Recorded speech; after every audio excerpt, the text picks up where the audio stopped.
18 जून 1946 कितें जाल्लें? गोवा रेव्होल्यूशन. आनी आयज आमी गोवा रेव्होल्यूशन डे मनयता. भाव भयणीनो, हें रेव्होल्यूशन म्हणटात तें क्रांती करपाक कित्याक गरज पडटा?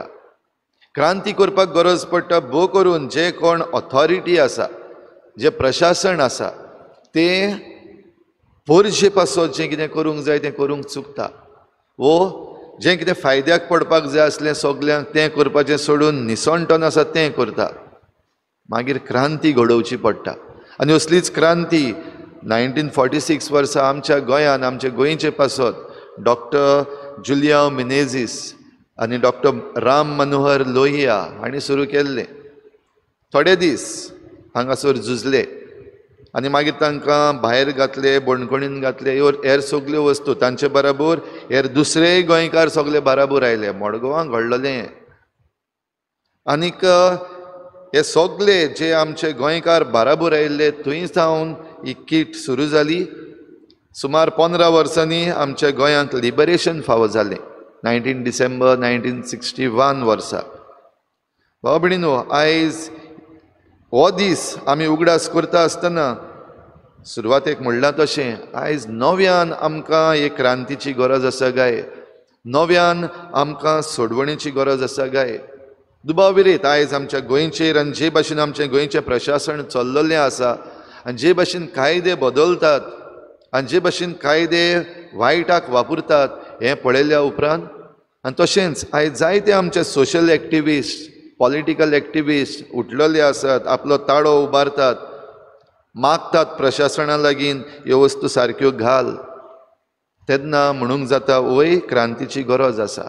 देवाचें उतर आमकां कितें सांगता?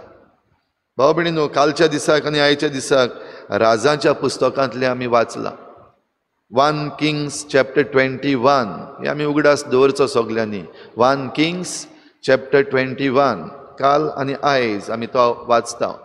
नाबोत म्हणलोलो एक इज्रायलीत आनी ताचें दायज आसा, ताच्या पुर्वजाचें दायज, एक बरो दाखा मळो. आनी दुसरे वाटेन आसा राजा, प्रशासन, आहाब राजा. ताचो दोळो त्या मळ्याचेर. सुरू करता आसतना ताणें बरें सुरू केलां. तो आपूण गेला त्या नाबोताशी आनी ताचे लागीं मागलां, म्हाका तुजो मळो दी. ताचो डीलूय बरो आसलो, आमी कालच्या दिसाक आयकल्लें.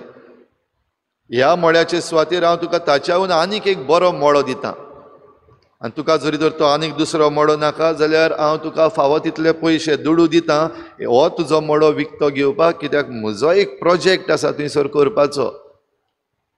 हो भयणीनो, नाबोतान राजाचें आयकलें आनी तें आयकल्या उपरांत ताणें आपलो जबाबूय दिलो. हें म्हजें पुर्वजाचें दायज आनी म्हजें पुर्वजाचें दायज तुका विकूंक वो तें हांवें सोडून दिवंक सर्वेस्पर देव म्हाका निर्मी ना जावं. आनी नाबोताचो हो जबाब आयकून राजा दुखाबरीत जावन परतून घरा गेलो. तेन्ना आनीक जेवना खायना तें पळोवन ताचे पुतीन जिजाबेलाची खबर आमी गेल्ल्या दिसांनी आयकल्या. कशी भाशेन आपले देव, ती भायली, आपले देव तिणें हाडले, बाल देवाक हाडलो आनीक बाल देवाची पुजा करपाक सोदताली. तेन्ना एलिजा प्रवाद्यान तिका हारयल्ली. ताचे जे प्रवादी आसले तांकांय हारयल्ले सगल्यांक, आनी खरो जिवो देव कोण तो सगल्यांक दाखोवन दिल्ले.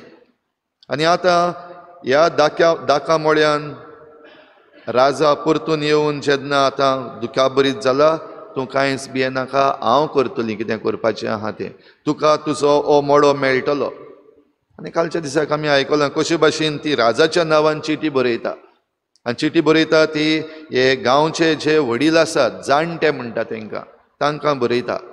आनी नाबोताचो जीव काडून घेता, फातरांनी ताका मारतात, ताचेर आड खोटी गोवाय दितात. आनी ताका मारल्या उपरांत राजा हो मळो आपलो करूंक जेझरील हांगासर ह्या दाका मळ्यान गेल्लो. आनी तेन्ना रेव्होल्यूशन सुरू. रेव्होल्यूशन कोण कोत्ता? रेव्होल्यूशन प्रवादी कोत्ता, एलिजा प्रवादी. आनी आपणाचेच वस्तूंक न्हू, देव ताका उठयता, चल उठ. राजा जेझरीलान गेला, नाबोताचो जीव काडला आनी आतां ताचें भाट वो ताचें शेत आसा तेंय तो आपलें करपाक सोदता. एलिजा प्रवादी भाव भयणींनो गेलो आनी राजाक मेळ्ळो. आयच्या पयल्या वाचपान आमी आयकता. आयज रेवल्युशन डे म्हणटा तेन्ना असलें कितें आयज आमकां दिसती पडटा की ना?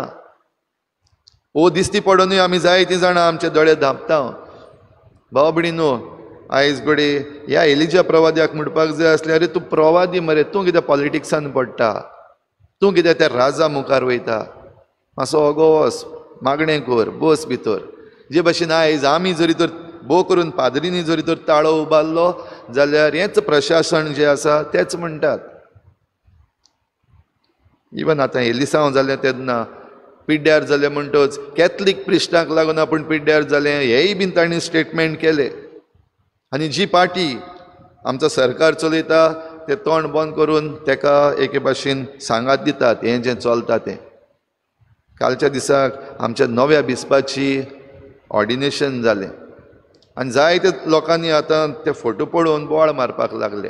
जे काल कॅथलीक प्रिस्टाचेर आड उलयताले ते आयज त्याच कॅथलीक प्रिस्टां बरोबर येवन फोटो कित्याक काडटात आनी फोटो कित्याक सोशल मिडियाचेर घालतात, कितें दाखोवपाक सोदतात? भाव भयणींनो, पोत्तून जरी तर आमी आयच्या पयल्या वाचपान वचत जाल्यार हे जे अधिकारी आसले तांणी जी घराणी घातली ती घराणी घालपाक कायद्याचो सांगात घेतलो. कायदो एके भाशेन आपणाक जाय ते भाशेन बदल्लो आनी नाबोताक जिवेशी मारलो. आयज आमचे जे कोण जमीन आमची हडप करपाक सोदतात, आयज आमचें दायज काबार करपाक सोदतात, आयज आमची संस्कृताय काबार करपाक सोदतात, ते अशेंच करतात हें आमकां दिसती पडटा की ना?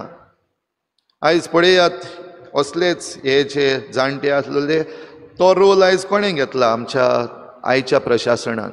आयज आमचे डिपार्टमेंट्स आसात, PWD आसा, GCZMA आसा, TCP आसा. आयज कायदे जे भाशेन बदललेले आसात पळयात. आयज जरी तर पेपर वाचलो तुमी, कालचोय पेपर वाचलो जाल्यार आतां ह्या दिसांनी आमकां लोटले, बोरी हांगाचे शेतकामती उठलेले आसात ते दिसती पडटात. आपली खाजनां सांबाळपाक दायज आमच्या पुर्वजांचें ही खाजान शेतां म्हणटात ती दायज लोटले हांगासर ती आसात.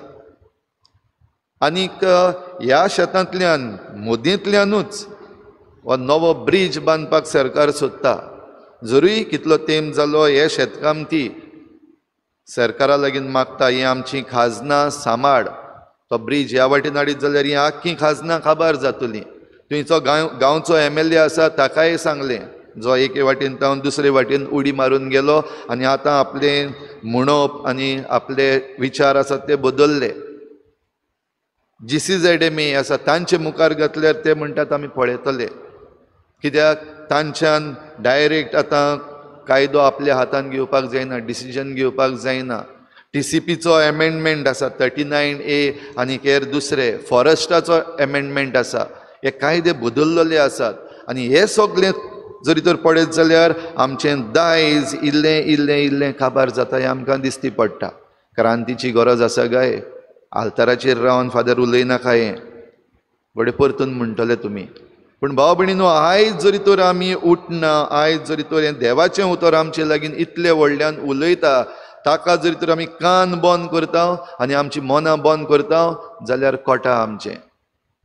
नाबोताक मारलो आनी ताचें रगत त्या शेतान वारयलें, सुणी लेवली आनी देवान एलिजाक सांगलें, सांग वचोन त्या राजाक की तुकाय असलेंच भोगतलें, खास्त पडटली, तुजें मोडें सुणी खातली.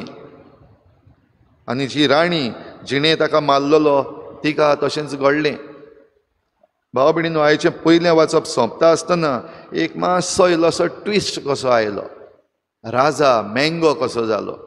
राजा आपणाक जें कितें जातलें तें आयकून एके भाशेन भियेलो, साक न्हेसलो, प्राचीत केलें. आनी देव पळयता की हो प्राचीत करता, तो प्राचीत करता जाल्यार ही खास्त जी सांगलेली ती ताच्या जिवितान हांव घालचो ना, पूण ताच्या पुताच्या जिवितान घालतलो. ताका सोडलो व ताका एक दिशी माफी मेळ्ळी. भाव भयणीनो, आयज जायते जाण हे भाशेन घडये आपणाचें मन परिवर्तन दाखयतात. भोव करून जेन्ना आपणाचेर एक हार येता, आपणाक हार, आतां इलेक्शनाक हार पडलेली आसा, एपिजमेंट सुरू जातलो. कित्याक? खऱ्या मनान काय दाखोवपाक, कशेय भाशेन हें सगळें जिखून आपणाक घेवपाक. आनी हें सगळें चलता आसतना आमचो एटिट्यूड कितें? आमी क्रिस्तांवां कशीं? आमचो एटिट्यूड कसलो जावचो? हेच्या शुभ वर्तमानान जेजू आमचे लागीं उलयता. आदीं सांगलोलें आसा, दांताक दांत, दोळ्याक दोळो, हें सगळें तुमी सांगलोलें आसा. पूण हांव तुमकां सांगतां, तुमी एकामेकाचो मोग करात, तुमच्या दुस्मानाचो मोग करात, तुमकां पिडापीड दिता तांचे पासत मागात. जेजूचें रेवल्युशन. भाव भयणीनो, जेजूचें रेवल्युशन मातशें वेगळें. जें कितें वायट आसा त्या वायटाक वायटान फारीक करिनाका, पूण मोगान फारीक कर. आनी असलें रेवल्युशन भाव भयणीनो, असली क्रांती आयज आमकां जण एकल्याक गरज आसा. ही मोगाची क्रांती, बोगसण्याची क्रांती. आनी ह्या वरवीं एकामेकाक आमी सांबाळूंक, सगळे जे आसात, वायट आसूं बरें आसूं, तांकां सगल्यांक एकूच पावस पडटा. तो पावस पडटा तो थोड्यांचेर पडटा आनी थोड्यांचेर पडना आसतना उरना. जेजून सांगलां, वत पडटा तेंय सगल्यांक पडटा. जाल्यार आमी सगळीं देवाचीं भुरगीं, सगल्यांक आमकां देवान आमकां रोचल्यात आनी तो आमकां सांबाळटा. आनी तरी आसतना आमचे मदलीं थोडीं जरी तर वायट दशेन पावतात, जाल्यार एकामेकाक आमच्या मागण्या वरवीं सांबाळपाक, मोगा वरवीं सांबाळपाक, तेच बरोबर जें कितें चुकतात तेन्ना आमच्या उतरां वरवीं बरे भाशेन सांगून आमी एकामेकाक सांबाळपाक. आनी हे भाशेन आमचें दायज, आयज गोवा रेवल्युशन डे मनयता आसतना आमचें गोंयचें दायज, आमची जमीन, आमचीं शेतां भाटां, आमचे दोंगर, आमचें गोंयचें दायज, आमची संस्कृताय, आमची गोंयची संस्कृताय काय बरी आसा. आमचें दायज, आमची कोंकणी भाशा, ती राखपाक जाय, सांबाळपाक जाय. तर भाव भयणीनो, आमी जरी तर ह्या दायजाची वाट लावपाक लागलेलीं आसत, वो ह्या दायजाची आमकां पडूंक ना, जाल्यार आमच्या हातान जी देवान देणी दिल्लीं आसा ती सगळीं ना जातलीं, सगळीं पाड पडटलीं. जाल्यार तशें जायना जावपाक आयज आमचें मन, आमचें काळीज ह्या आल्ताराचेर उबारुया. आनी जेजून जी आमकां क्रांती दिल्या, मोगाची क्रांती, बोगसण्याची क्रांती, ती आपणावून सगल्यांक बरेपण फावो जाता ते भाशेन वावरूंक आमकां हे भेटेन कृपा मागुया.